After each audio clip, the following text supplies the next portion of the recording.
Chapter 21. We visit Kashmir. The long-awaited dream of visiting Kashmir finally came true. To many in India, Kashmir is more than just a land. It is often called the earthly paradise, a jewel resting in the crown of the Himalayas. For Yogananda, traveling there with his beloved guru, Sri Yukteswar, was a spiritual pilgrimage as much as it was a journey through nature's splendor.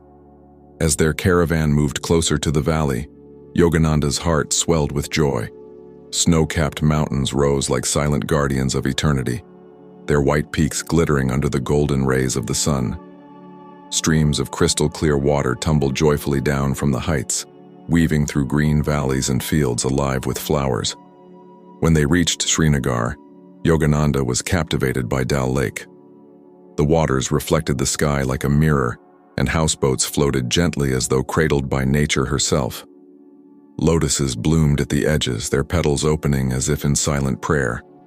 Gardens filled with roses, tulips, and chinar trees surrounded them, painting a picture of heavenly beauty. Yet, amid this breathtaking scenery, Yogananda observed something deeper: his guru's detachment. While the disciples admired the outer beauty, Sri Yukteswar remained calm, unaffected, anchored in the inner joy of the divine. He enjoyed what was around him, but he was never bound by it. One day, Yogananda turned to his master and asked with innocent wonder, "Master, do you not feel inspired by the magnificence of these mountains?" Sri Yukteswar looked at him with serene eyes and said, "Mountains cannot give you what you do not already have within. God is the only beauty worth seeking, for in him all the splendors of the universe are contained." These words pierced Yogananda's heart like a mantra.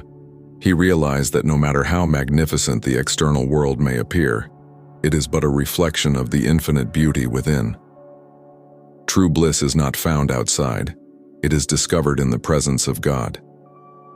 The group also visited ancient temples, their stone walls echoing centuries of prayer. In those sacred places, Yogananda meditated deeply. The silence of the shrines blended with the silence of the mountains, and he felt a vast stillness opening inside him. Kashmir, with all its grandeur, became not just a feast for the senses, but a lesson for the soul. It taught Yogananda that the beauty of the outer world is fleeting, but the beauty of the inner world, once realized, is eternal. Thus their days in Kashmir passed, days filled with quiet joy, sacred reflection, and timeless teaching. Yogananda left the valley knowing that while nature may delight the heart, the true pilgrimage is always toward the divine, hidden in the core of one's being. Chapter 22. The Heart of a Stone Image. During his travels, Yogananda came upon one of the most extraordinary experiences of his life, a direct encounter with the living presence of God through what seemed to be an ordinary stone image. The story began when Yogananda and his companions visited the temple of the Divine Mother in Kashmir. The temple housed a great statue, carved from stone, dedicated to Kali, the fierce yet compassionate mother who destroys ignorance and liberates her children. For most visitors, it was just another holy site. People bowed before the image, offered flowers, lit incense, and then returned to their daily lives. But for Yogananda, this day unfolded differently. As he sat quietly in meditation before the image, something within him stirred. His mind became still, and his heart expanded in deep reverence. Suddenly, the statue no longer appeared lifeless.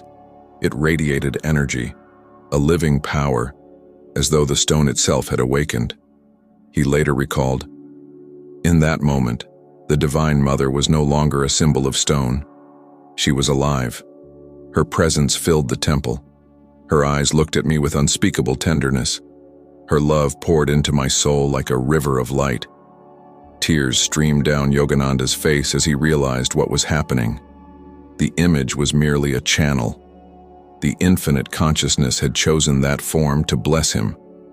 The stone had become a medium through which the boundless compassion of the Divine Mother touched his heart. In awe, he remembered the eternal truth his gurus had taught. God can manifest in any form, at any time, for those whose devotion is pure. The form is never the reality. It is the devotion of the seeker that awakens the presence behind the form. After this overwhelming experience, Yogananda left the temple transformed. The lesson was carved into his very being. God is everywhere and in everything. A stone may appear lifeless, yet even there the infinite spirit resides. To the devotee with open eyes, nothing in this world is devoid of God's presence. And so, what began as an ordinary temple visit became a cosmic revelation. Yogananda walked out of that shrine carrying with him a deeper vision, to see the living heart of God not only in holy statues, but in every person, every tree, every star, and in every breath of life. Chapter 23. I received my university degree. For years, Paramahansa Yogananda's spiritual life had been full of visions, miracles, and divine experiences. Yet side by side with this inner journey, he had to complete something very practical: his university education. It had not been easy. From the beginning, Yogananda felt no attraction to formal studies. His heart belonged to the Himalayas, to the search for God, not to the textbooks and examinations of Calcutta University. But his beloved guru, Sri Yukteswar, was firm. You must get your degree. To Yogananda, this felt almost impossible.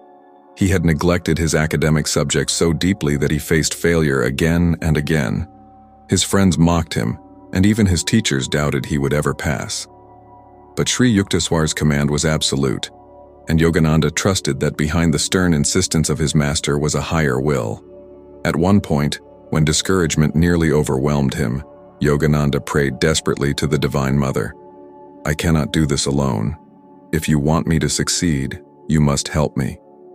And then, as if the heavens themselves answered, small miracles began to happen.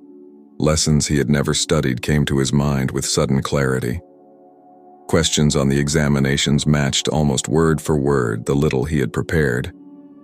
In subjects he feared most, help came in mysterious ways, once even through a classmate's unexpected assistance at the right moment. Through all of this, Yogananda realized a profound truth.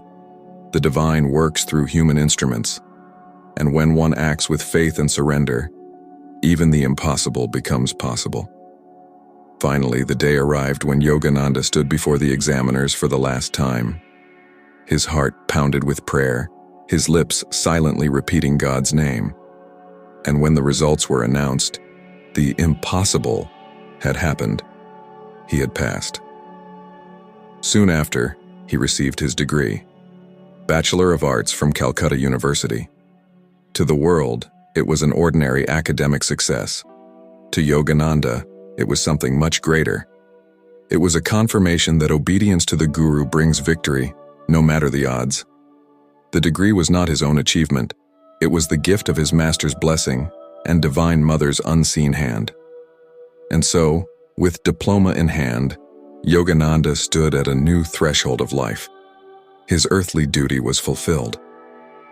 The time had come for his higher mission to unfold, a mission that would soon carry him across the oceans to spread the light of yoga and God realization to the world.